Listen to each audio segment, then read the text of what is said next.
Social media is a dangerous thing. And yeah, a lot of people out there right now could be thinking I'm talking about Cody's weekend. I'm not, even though Cody got a little loose this weekend, huh? I actually had a hangover the first time in about a decade. There you go. It was bad, guys. But no, social media can be a very dangerous thing if you don't know how to use it right. I actually had to have a conversation with someone inside the company today about a phrase probably shouldn't be using in context to certain things, but not me this time. Not Cody this time.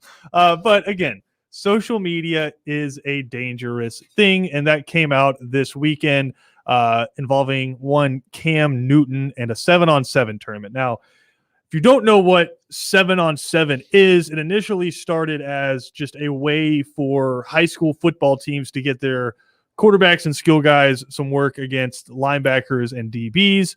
You go take your high school and you play against a few other high schools, just work on your route concepts and your defense. You can work on your different coverages and different calls without having to hit and without the need for linemen.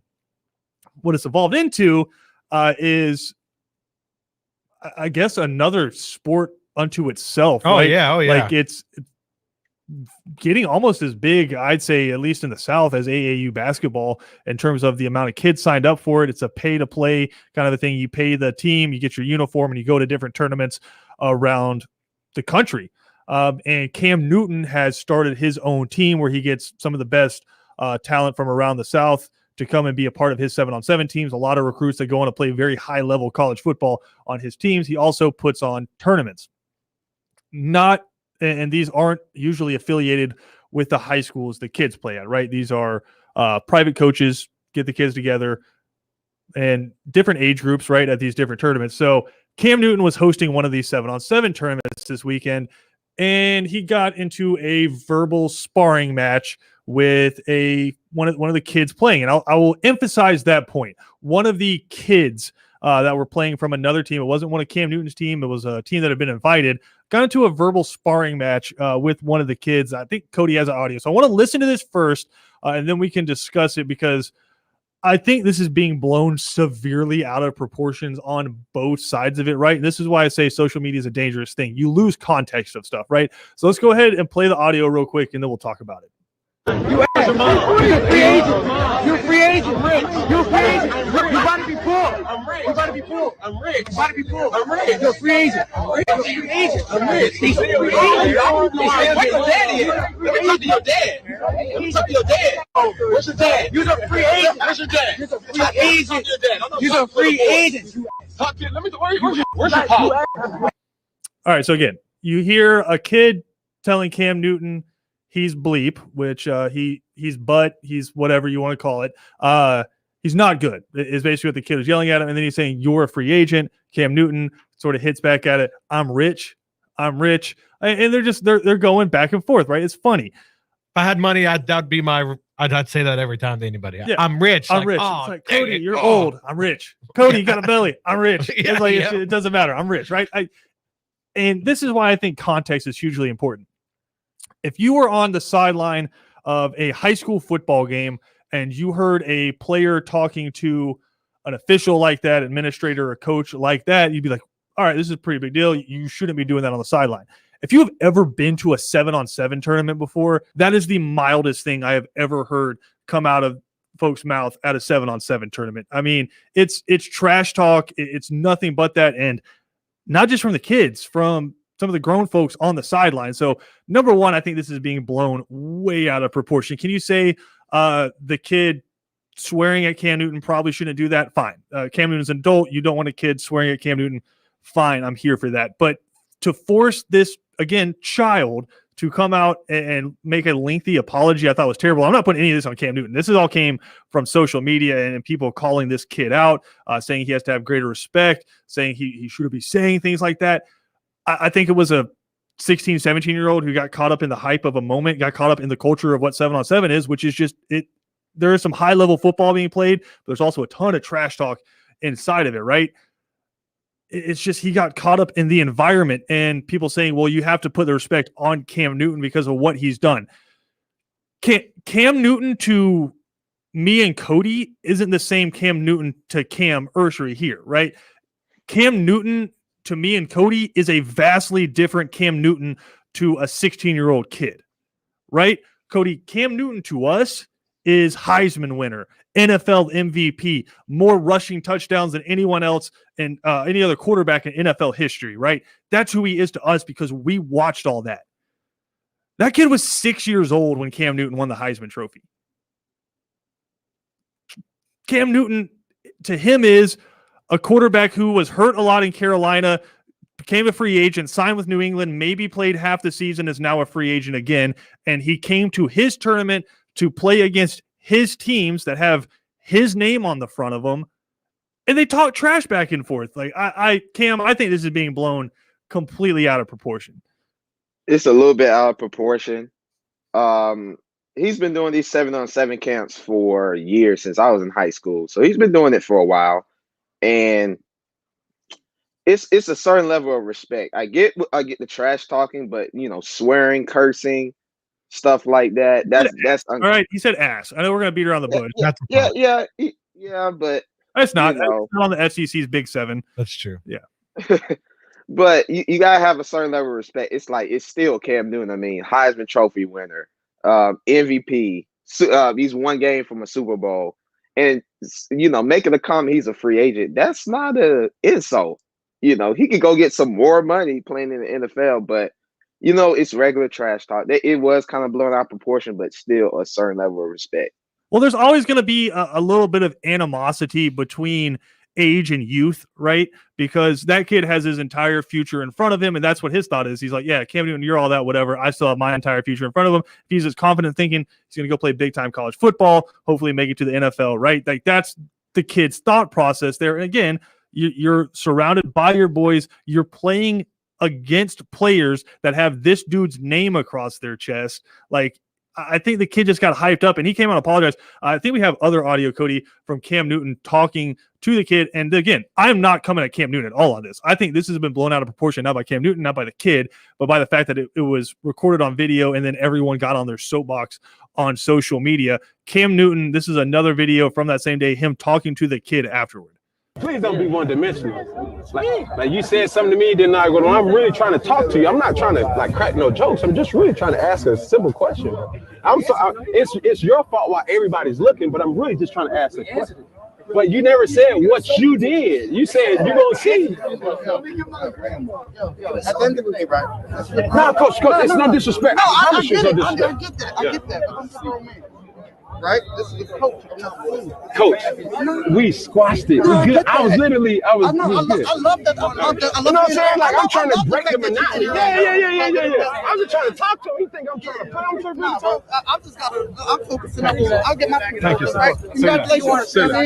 Again, even the coach tried to jump in there and be like, Coach, Cam, he's a kid. He's like, Cam said, we already squashed this. I think that's the whole point of this, Cam, is it's being blown so out of proportion. Even Cam Newton at the end there was like, we've squashed this. Now I'm just trying to talk to the kid and find out who he is. Yeah, I mean, it is kind of blown out of proportion. It's kind of reminded me of the Kelvin Benjamin situation. Cam was just talking a lot, kind of got in his feelings a little bit. Yeah, kind of got in his feelings a little bit. But after that, like him and Kelvin Benjamin, they were able to squash it and just hash it out. He's still a kid at the end of the day, so Cam's going to give him advice. Yeah, and Cody, you're the only one on the show who has children. You have a son who's not far away from that kid's age. I mean, what was your thought when you saw the video? Emotions. I was telling you before, it sounds like a teenager to me. Literally sounds like a teenager to me. But the way, if it was my son, obviously I would talk to him and all of that. And the only thing I would have a problem with was literally the language he used towards an adult.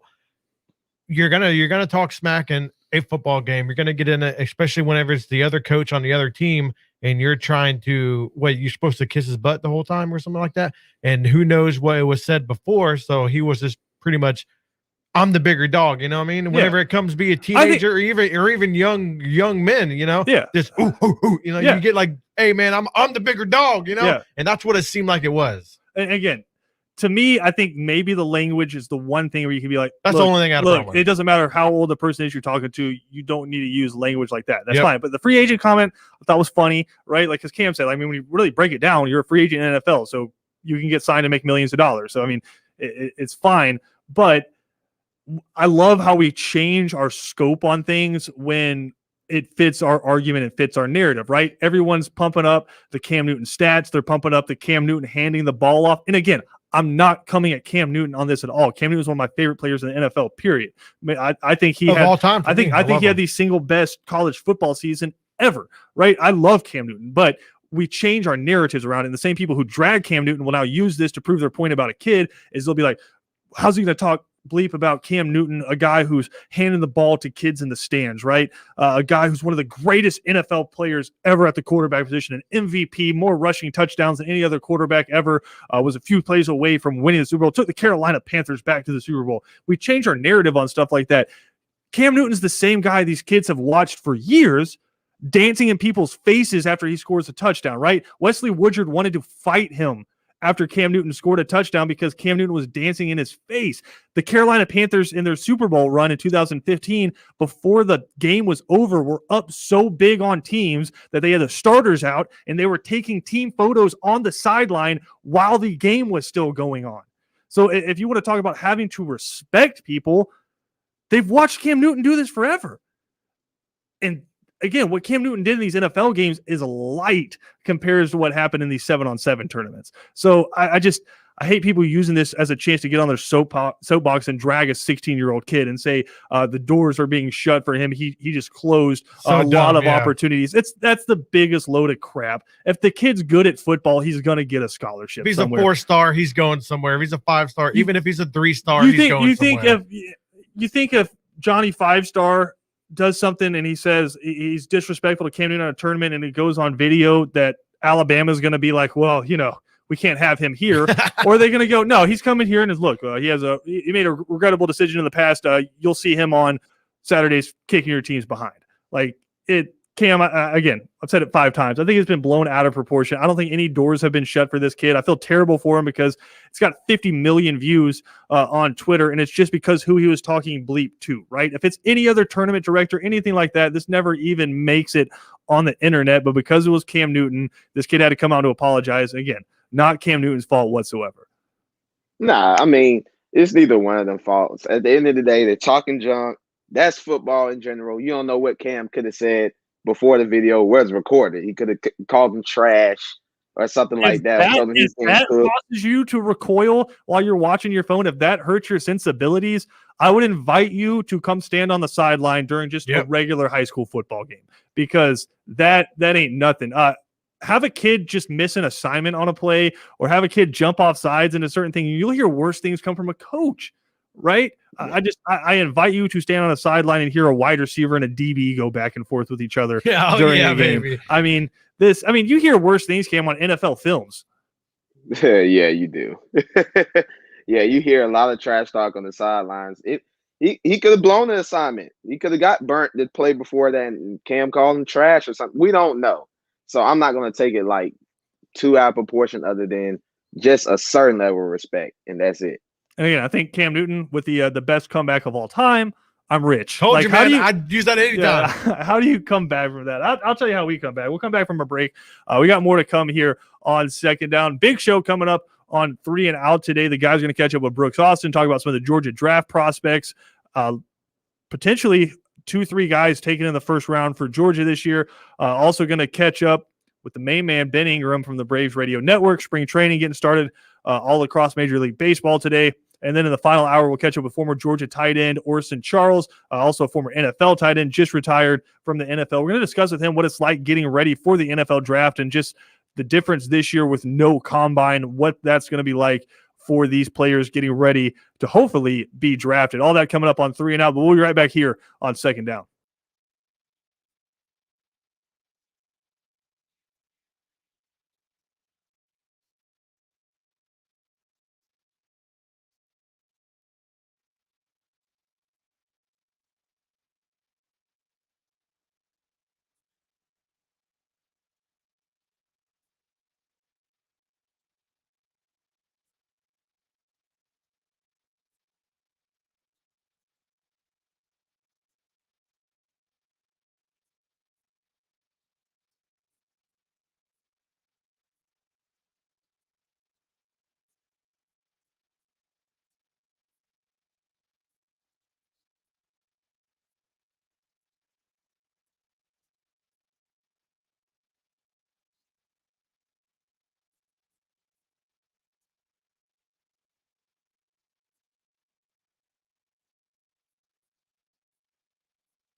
the disrespect that Cody is putting on Daft Punk here. No, leave the music up while we talk. I didn't know you're such a Daft Punk fan. I'm a music fan.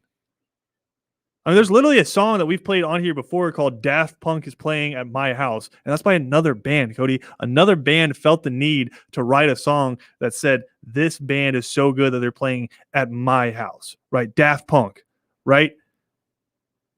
But what did you say it was? You said it was a Kanye song. Kanye song. You said it was a Kanye song. No, Cody, it is a Daft Punk song that Kanye sampled. I've never heard a band write Kanye's playing at my house. All right? Daft Punk, though, after not making music for 6 years, has officially announced their retirement from music. But one of the more influential bands of their time, I know Cody's now researching something very frantically.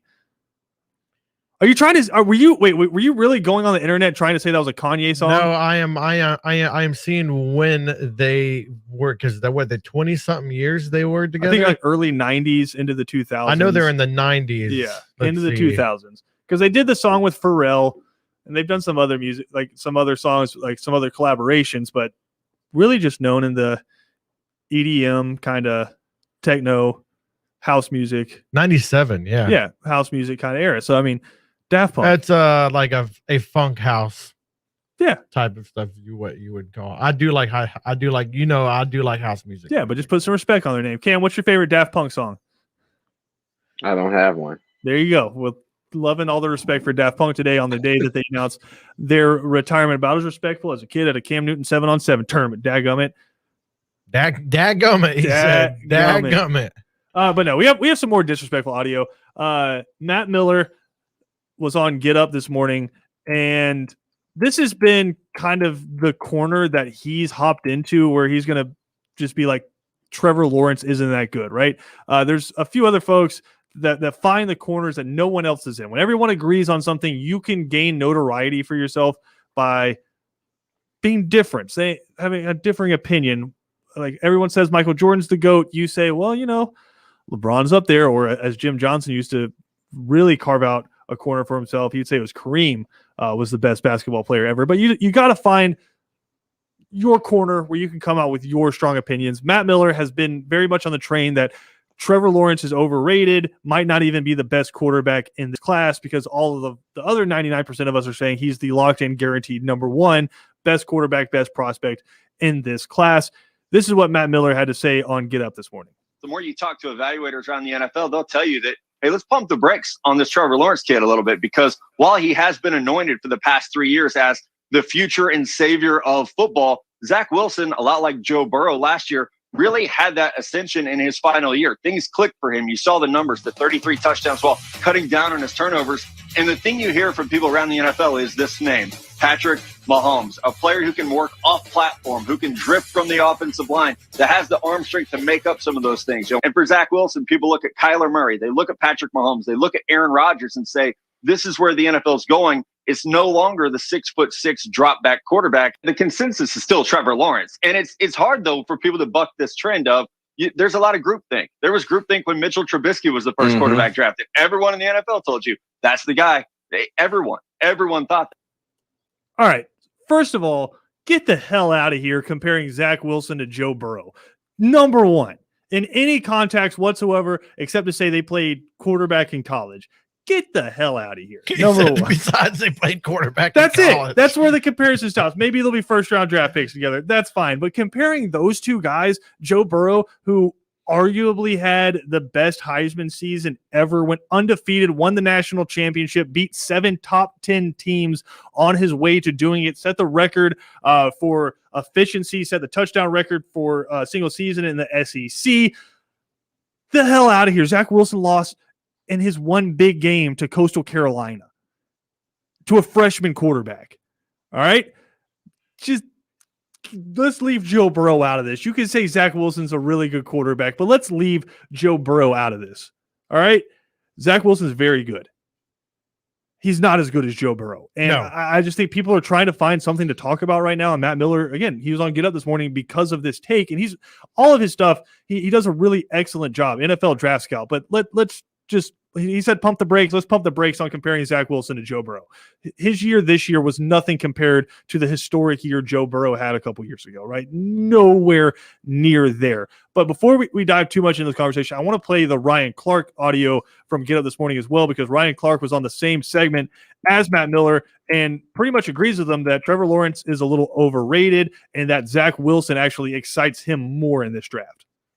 Saying these same things to you guys for a very long time. And it's not that I don't think Trevor Lawrence is a good quarterback. I just don't think he's a savior. I don't necessarily think he's a can't miss all-pro Hall of Fame level quarterback. And some of those things that Matt is saying about Zach Wilson, they're intriguing, right? This is where the game is moving. Somebody being able to throw off platform. Also watching a guy play, not necessarily with the best skill players around him, and seeing him elevate those guys. And maybe it's this purple jacket that I wear and the reasons that I wear it. I cannot get out of my mind of Trevor Lawrence walking into the stadium and facing Joe Burrow and being totally outplayed.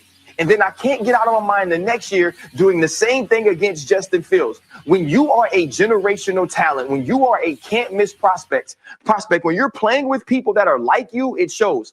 We watched Deshaun Watson play the Alabama Crimson Tide 2 times. He lost one time and he won the other time. And both times we saw him, we said to ourselves, he was the best player on the field and it wasn't close. Trevor Lawrence is not that. But when you watch Zach Wilson and you think about Mahomes, you think about Josh Allen, you think about Aaron Rodgers, some of the arm talent, the things that they have done and how they translate, Zach Wilson has some of that. I just don't see teams passing on that just because of a few critiques that you can nitpick about Zach Wilson, his competition, or maybe his size. I think the Deshaun Watson point's a great point because it is 1,000% true. We watched Deshaun Watson play in those 2 national championships against Alabama. Even the year he lost, right? He was far and away the best player on the field.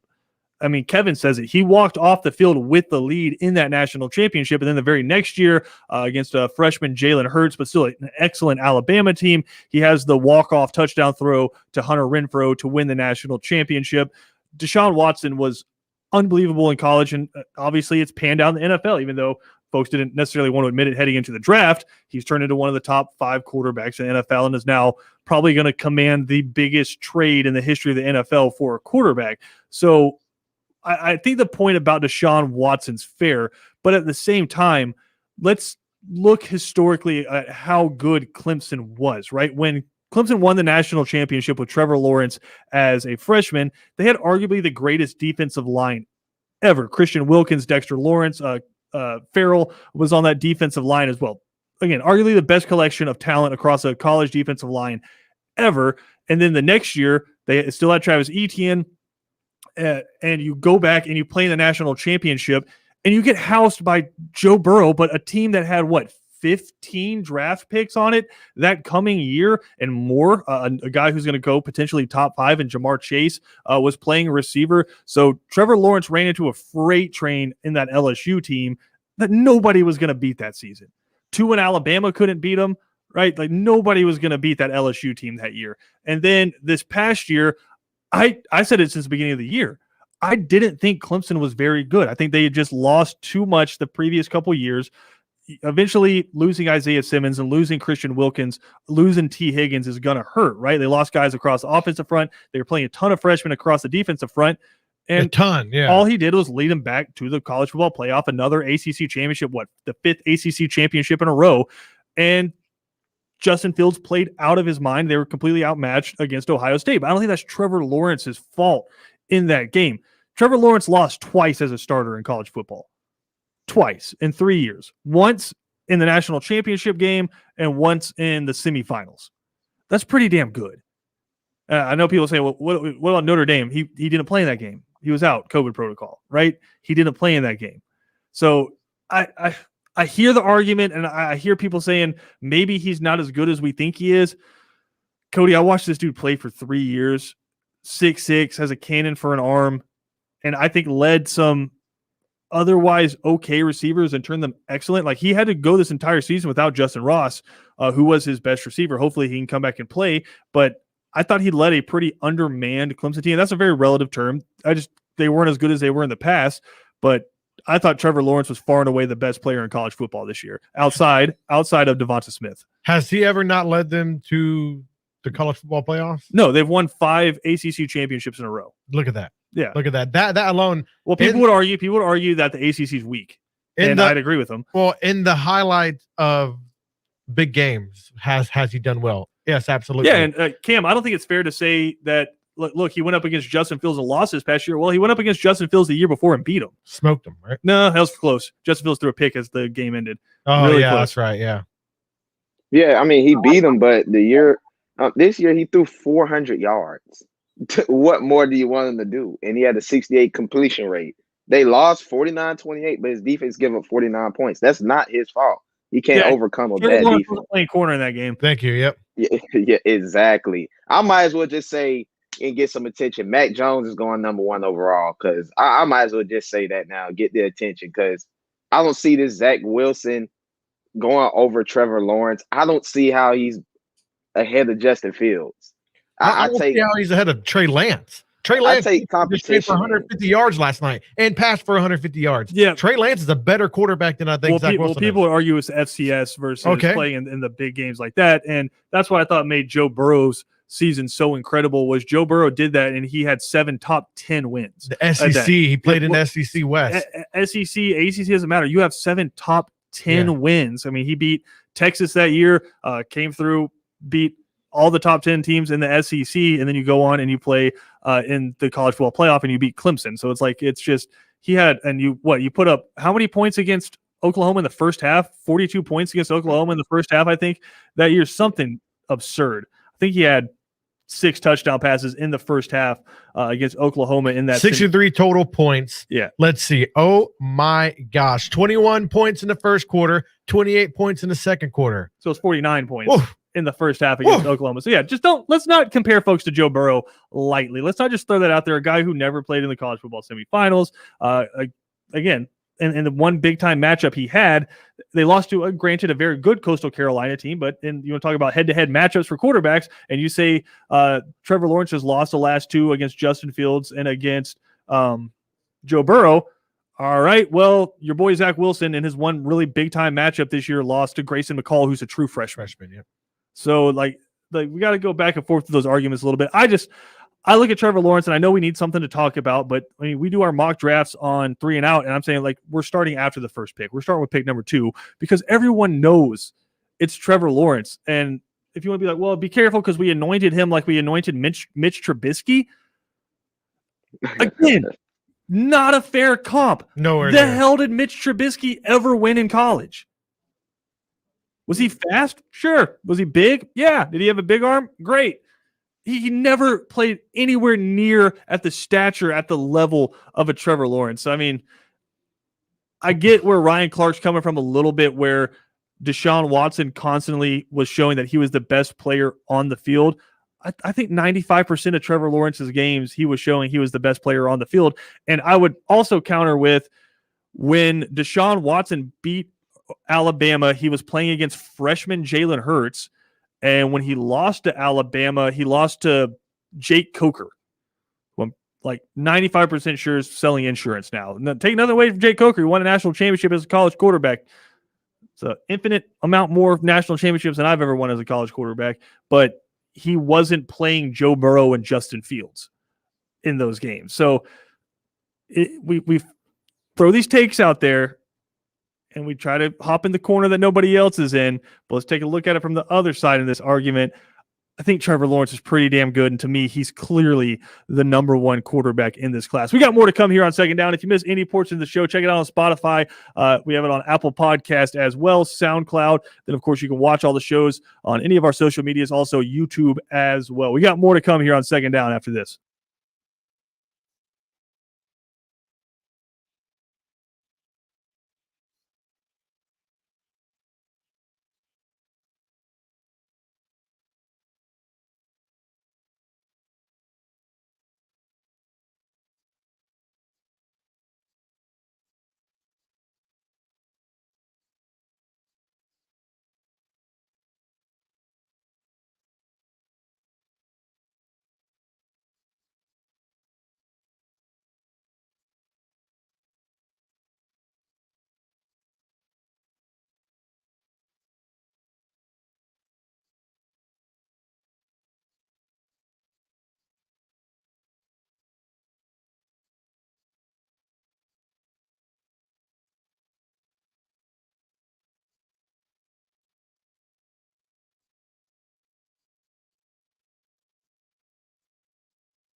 Today, the 41st anniversary of the Miracle on Ice, one of the greatest upsets of all time. And Cody, led to one of the better sports movies of all time, Miracle, Disney movie, Kurt Russell, just an angry coach, but one that's going to lead his team to the promised land. And what I think, one of the better, can't call it a halftime speech, it's an intermission speech. Yep. One of the best intermission speeches of all time, mid-game speech.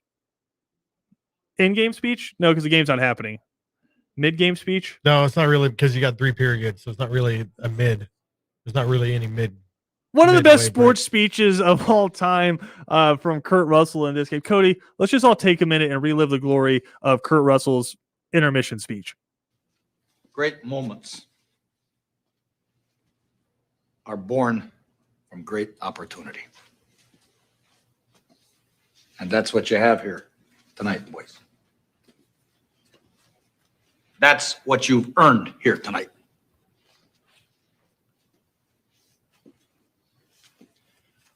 One game. If we played them 10 times, they might win 9. But not this game. Not tonight. Tonight, we skate with them. Tonight, we stay with them. And we shut them down because we can.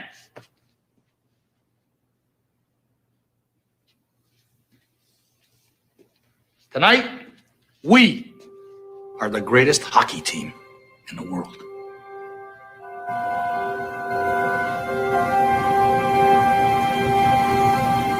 You were born to be hockey players. Every one of you.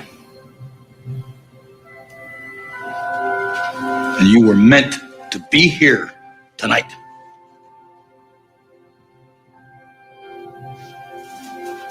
This is your time.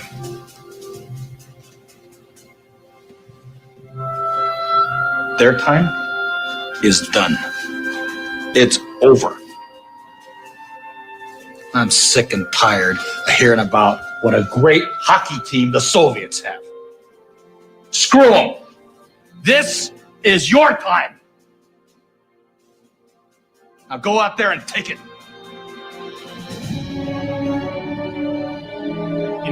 I mean, one of the best speech. Cam, are you ready to run through a brick wall? USA! USA! Are you ready to run through a brick wall, Cam? Yeah, that was motivational. That kind of got the Motivational is all right.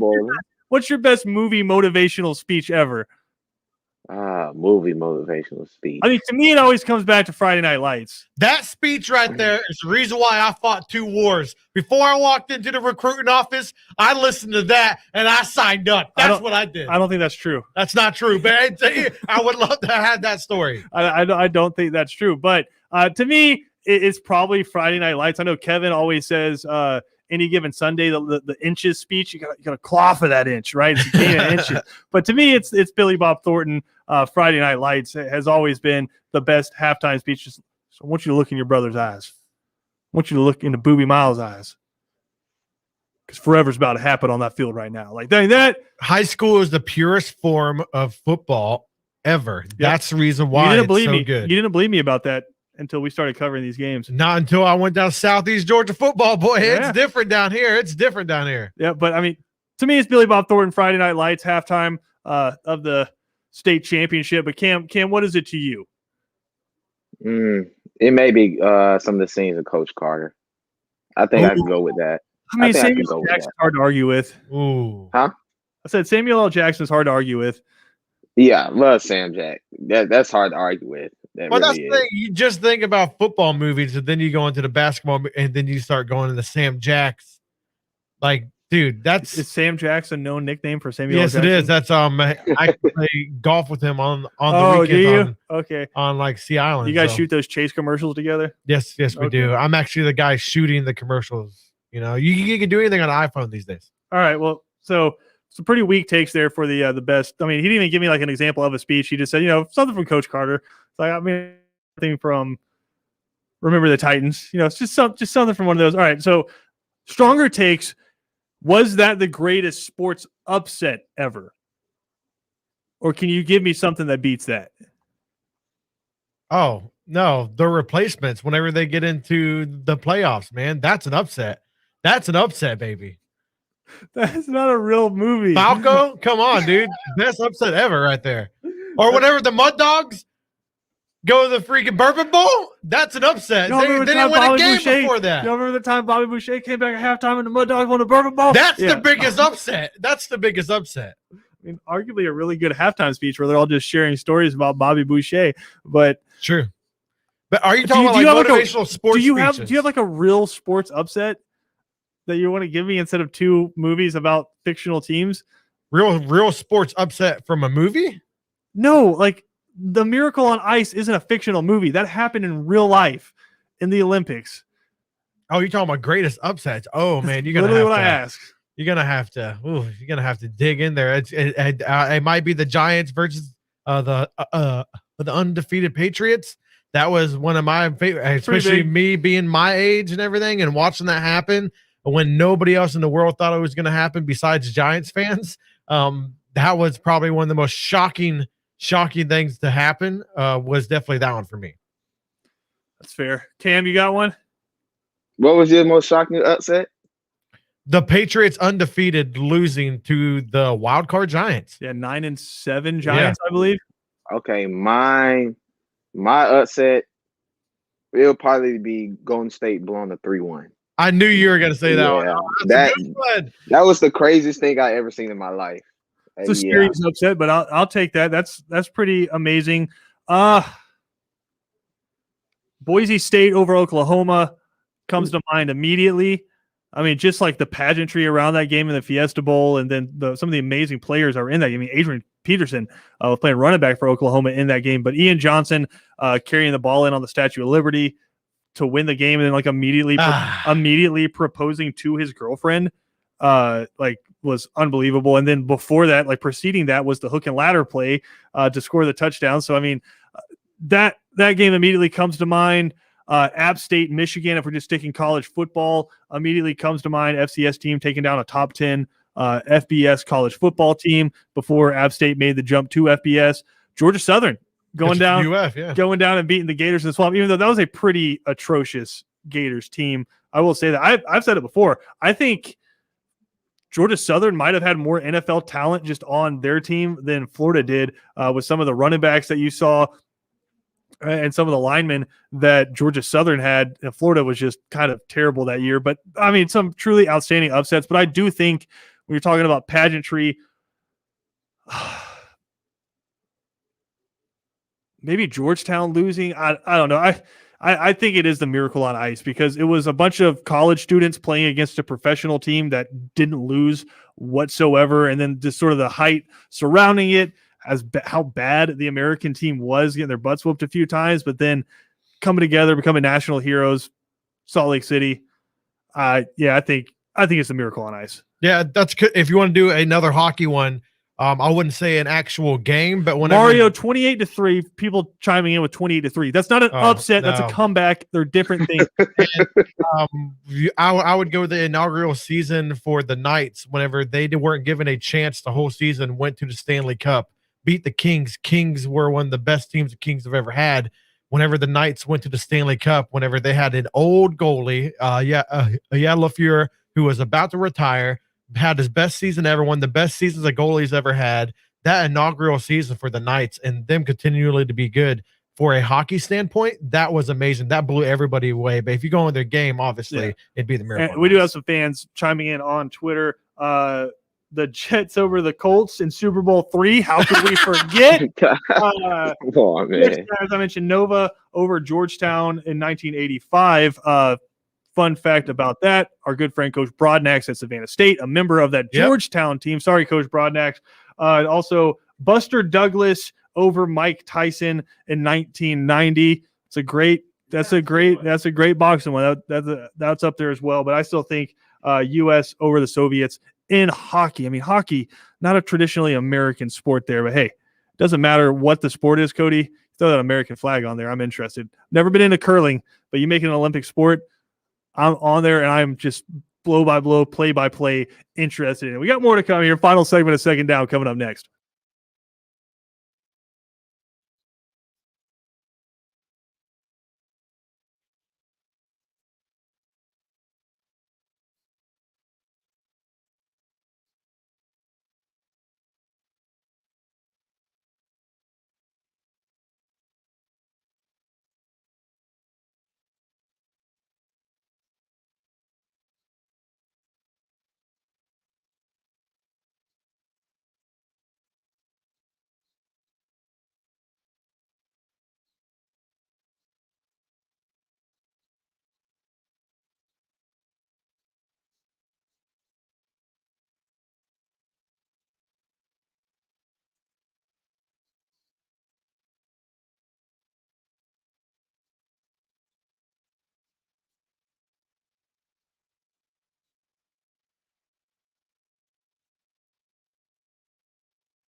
Just bringing it back to early 2000s office radio right there, Cody. Little Mariah Carey for your afternoon drive. Christian Is that Gokel, early 2000s or Yeah. late 90s? Christian Gokel. Oh no, I said early 2000s office radio, right? Like if you're like walking through a doctor's office, that song's definitely playing in the background somewhere, right? Followed immediately by like some Kenny G when you get in the elevator, right? Nothing wrong with it. Song still slaps, but there you go. Big show coming up today on 3 and Out. Guys, going to catch up with Brooks Austin from Dogs Daily on SI.com. Break down the Georgia players coming up in the 2021 draft. Also going to catch up with our good friend Ben Ingram, a member of the Braves Radio Network. Spring training getting going. Answer some questions about the Braves roster moves. And then in the final segment, we'll catch up with former Georgia tight end and NFL tight end Orson Charles. Talk about getting ready for the NFL draft. All that's up next on 3 and Out.